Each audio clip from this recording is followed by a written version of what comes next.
Hello friends, welcome to my YouTube channel. आज की video में हम fate the wind saga season 1 के एपिसोड 3 के बारे में बात करेंगे। इससे पहले हमने एपिसोड 2 के लास्ट में हमने देखा कि किस तरह से ब्लूम की आंखें पूरी तरह से वाइट हो गई थीं। अब इस एपिसोड की शुरुआत में हमें दिखाया जाता है कि ब्लूम को एक छोटी सी मेमोरी आती है और ये मेमोरी उसके बचपन की होती है, जब वो पैदा हुई थी, जिसमें उसे एक ओल्ड लेडी दिखाई देती है जिसका नाम रोजलैंड होता है और वो ब्लूम से बोलती है, समय आने पर मुझे ढूंढ लेना। तब आयशा ब्लूम को जगाती है और ब्लूम आयशा को बताती है कि अभी मैंने उन मेमोरी को देखा जो मेरे जन्म के समय के थे। तब सीन शिफ्ट होता है। अगली सुबह ब्लूम टीचर की ग्रुप फोटो को देखती है और ब्लूम उन फोटो में रोजलैंड को ढूंढती है, लेकिन उन फोटो में रोजलैंड नहीं होती। तब आयशा उसे समझाती है कि टेरा के डैड के पास यहाँ की पुरानी यो बुक होगी, शायद उनमें कुछ पता चल जाए। तब ब्लूम और आयशा क्लास में चली जाती हैं, जिसके बाद हम वॉरियर्स को देखते हैं जो अपनी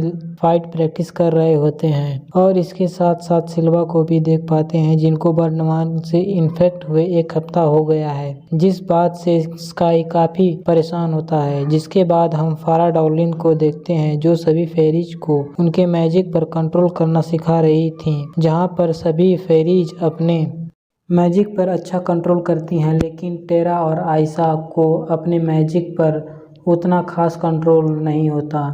तब हम सिल्वा को देखते हैं जिसकी पीठ पर प्रोफेसर बैन जेन बैग लगा रहे होते हैं। जिसके बाद हम कैली और बैट्रिक्स को देखते हैं जो फारा डाउलिंग के द्वारा किए गए जादू को तोड़कर तहखाने के अंदर जाने की कोशिश में लगे होते हैं। वहीं पर हम ब्लूम और टेरा को देखते हैं। तब ब्लूम टेरा से उसके फादर की पुरानी यो बुक मांगती है, जिससे शायद उसे अपने फादर को ढूंढने में कोई मदद मिल सके। जिसके बाद हम सिल्वा और स्काई को देखते हैं जो आपस में बातचीत करते हैं और अब सिल्वा की हालत पहले से ज़्यादा खराब हो गई है और अगर उस बर्नवान को मारा नहीं गया तो सिल्वा की मौत हो सकती है, लेकिन अभी उन्हें ये नहीं पता कि जंगल में कितने बर्नवान हैं। जिसके बाद हम आयशा और ब्लूम को देखते हैं जहां पर ब्लूम उस यो बुक में रोजलैंड को ढूंढती है। तब आयशा पूछती है, क्या तुम्हें वो लेडी मिली? तब ब्लूम बोलती है, नहीं। तभी टेरा ब्लूम और आयशा को बुलाती है जो अपना आई मेकअप करने के लिए बोलती है।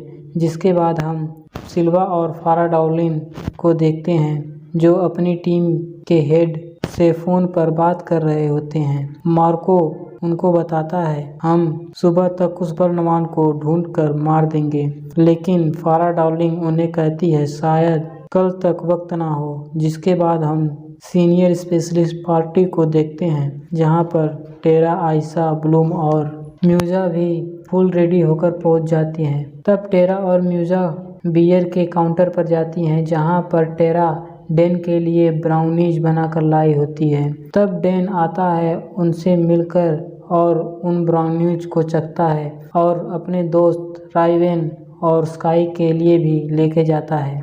दूसरी तरफ ब्लूम स्काई से जाकर मिलती है और वो पूछती है, क्या तुम ठीक हो? स्काई कहता है, नहीं, मैं ठीक नहीं हूँ, क्योंकि मेरे डैड के बाद उन्होंने ही मुझे पाला पोसा और वो मेरे डैड के बेस्ट फ्रेंड हैं। जिसके बाद ब्लूम और स्काई वहाँ से बियर पीने चले जाते हैं जहाँ रिवेन ब्लूम को बताता है कि किस तरह से स्टेला ने अपनी बेस्ट फ्रेंड को अंधा कर दिया, क्योंकि उसकी फ्रेंड स्काई को मन ही मन काफ़ी पसंद करती थी। जिससे ब्लूम थोड़ा अनकंफर्टेबल फील करती है और वहाँ से निकलकर ईस्ट विंग के एक कमरे में पहुँच जाती है जहाँ पर कुछ फ़ोटो मिलती हैं जिसमें रोजलैंड भी होती है। वहीं पर हम सैम और म्यूजा को देखते हैं जो एक दूसरे को किस कर रहे होते हैं।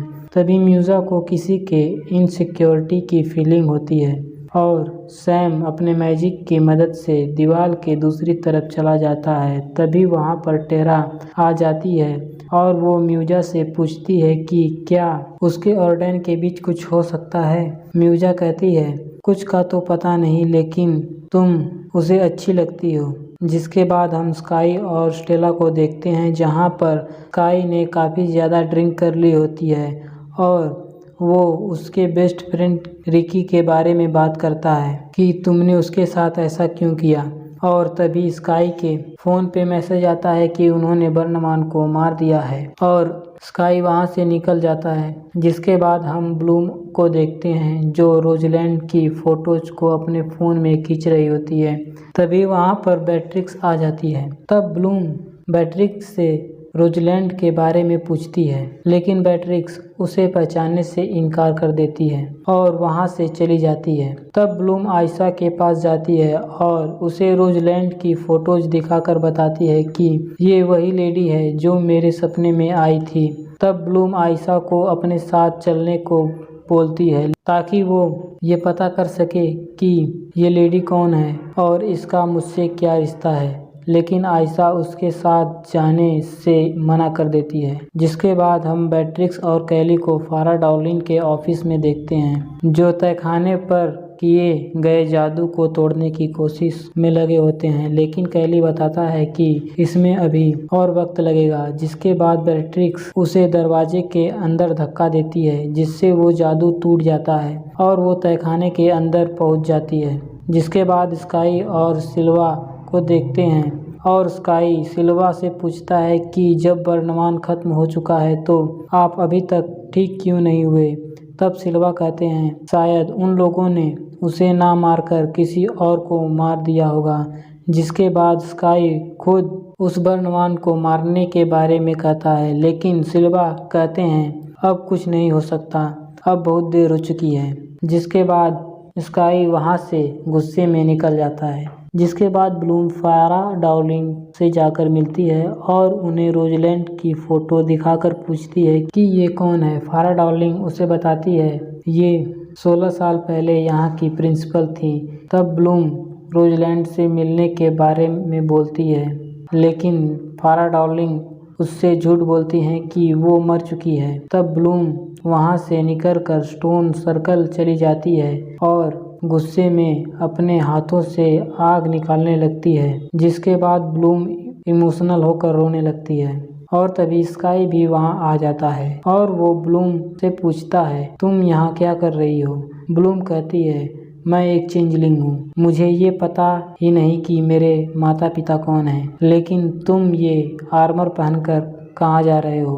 तब स्काई कहता है सिल्वा पर हमला करने वाला बर्नमान अभी भी जिंदा है और मैं उसे मारने जा रहा हूँ। तब ब्लूम को उस बर्नमान की आहट सुनाई देती है और वो स्काई को बताती है कि वो बर्नमान इसी जंगल में है। जो बात सुनकर स्काई जंगल की तरफ भागने लगता है। तब ब्लूम अपने सभी दोस्तों को एसएमएस करती है। तब तक स्काई और ब्लूम जंगल में पहुंच जाते हैं और वो बर्नमान ब्लूम और स्काई पर हमला कर देता है, लेकिन तब तक उसके दोस्त भी वहां पहुंच जाते हैं और उस बर्नमान को मार देते हैं। लेकिन म्यूजा कहती है रुको, अभी ये पूरी तरह से मरा नहीं है। और तब फारा डार्लिंग भी वहां पहुंच जाती है जो उस बर्नमान को मार देती है। जिसके बाद हम कैली और बेट्रिक्स को देखते हैं जो कैली से कहती है मेरे पास तुम्हें ठीक करने का समय नहीं है और वो अपने मैजिक से कैली को वहीं पर मार देती है। जिसके बाद हम सिल्वा को देखते हैं जो अब पूरी तरह से ठीक होने लगते हैं, जिससे स्काई काफी खुश होता है। तो वहीं पर फारा डार्लिंग ब्लूम